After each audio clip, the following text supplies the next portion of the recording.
ओम नमो नारायण मित्रों, एक बार फिर से आप सभी व्यक्तियों का स्वागत करते हैं अपने YouTube चैनल 1008 उपाय तथा ओम नमो नारायण पर। मित्रों, आज की इस वीडियो के माध्यम से आपको बताया जाएगा दूसरे नवरात्रि माँ ब्रह्मचारिणी की पूजा के बारे में, उनकी कथा के बारे में और उनकी साधना के बारे में। मित्रों, इन 9 दिनों में माँ दुर्गा के 9 रूपों की पूजा अर्चना की जाती है। नवरात्र के पहले दिन जहां माँ शैलपुत्री की पूजा अर्चना की जाती है, वहीं दूसरे दिन माँ ब्रह्मचारिणी की उपासना की जाती है। इन्होंने भगवान शंकर को पति रूप में पाने के लिए घोर तपस्या की थी। इस कारण इन्हें ब्रह्मचारिणी नाम से जाना जाता है। माँ ब्रह्मचारिणी की पूजा से मंगल ग्रह के बुरे प्रभाव कम होते हैं। माँ ब्रह्मचारिणी इनको ज्ञान, तपस्या और वैराग्य की देवी माना जाता है। कठोर साधना और ब्रह्म में लीन रहने के कारण इनको ब्रह्मचारिणी कहा गया। विद्यार्थियों के लिए और तपस्वियों के लिए इनकी पूजा बहुत ही शुभ फलदायी होती है। जिनका स्वादिष्ठानान चक्र कमजोर हो, उनके लिए भी माँ ब्रह्मचारिणी की उपासना अत्यंत अनुकूल होती है। अब जानते हैं माँ ब्रह्मचारिणी की पूजा विधि के बारे में।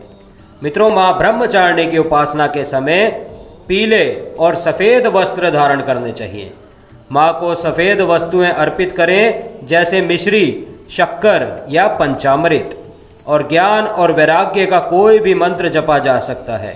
और वैसे माँ ब्रह्मचारिणी के लिए ओम ऐं नमः इस मंत्र का जाप करना चाहिए। और जिनका स्वादिष्ठानान चक्र कमजोर होता है, वह व्यक्ति अंदर से अविश्वास रहता है। उसका किसी भी कार्य पे यानी कि अपने ऊपर भी उसका विश्वास नहीं होता। ऐसे लोगों को हमेशा बुरा होने का भय होता है। ऐसे लोग कभी कभी काफ़ी क्रूर होते हैं और कभी कामुक होते हैं। और स्वादिष्ठानान चक्र को मजबूत करने के लिए रात्रि को सफ़ेद वस्त्र धारण करने चाहिए। सफ़ेद आसन पर बैठना चाहिए। इसके बाद देवी को सफ़ेद फूल अर्पित करने चाहिए और पहले अपने गुरु का स्मरण करें। इसके बाद आज्ञा चक्र पर ध्यान लगाएं। ध्यान के बाद देवी या अपने गुरु से स्वादिष्ठानान चक्र को मजबूत करने की प्रार्थना करें और जलीय आहार और फलाहार पर विशेष ध्यान रखें। अब जानते हैं माँ ब्रह्मचारिणी की कथा के बारे में। मित्रों, पूर्व जन्म में इस देवी ने हिमालय के घर पुत्री रूप में जन्म लिया था और नारद जी के उपदेश से भगवान शंकर को पति रूप में प्राप्त करने के लिए घोर तपस्या की थी। इस कठिन तपस्या के कारण इन्हें तपश्चारिणी अर्थात ब्रह्मचारिणी नाम से जाना गया।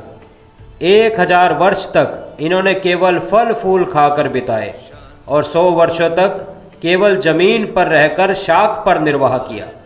कुछ दिनों तक कठिन उपवास रखे और खुले आकाश के नीचे वर्षा और धूप के घोर कष्ट सहे।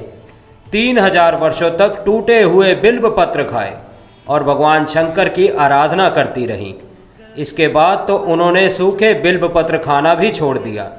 कई हजार वर्षों तक निर्जल और निराहार रहकर तपस्या करती रहीं। पत्तों को खाना छोड़ देने के कारण ही इनका नाम अपर्णा नाम पड़ गया। और कठिन तपस्या के कारण देवी का शरीर एकदम क्षीण हो गया। देवता, ऋषि, सिद्धगण, मुनि सभी ने ब्रह्मचारिणी की तपस्या को अभूतपूर्व पूर्ण कृत्य बताया और सराहना की और उन्हें कहा, हे देवी, आज तक किसी ने इस तरह की कठोर तपस्या नहीं की। यह आपसे ही संभव थी और आपकी मनोकामना परिपूर्ण होगी और भगवान शंकर, चंद्रमौली शिवजी तुम्हें पति रूप में प्राप्त होंगे। अब तपस्या छोड़कर घर लौट जाओ, जल्द ही आपके पति आपको लेने आ रहे हैं। माँ की कथा का सार यह है मित्रों कि जीवन के कठिन संघर्षों में भी मन विचलित नहीं होना चाहिए। माँ ब्रह्मचारी देवी की कृपा से सर्व सिद्धि प्राप्त होती है। उम्मीद करता हूँ सभी जानकारी अच्छे से समझ आई होगी। एक बार कमेंट में अवश्य लिखें जय माता दी।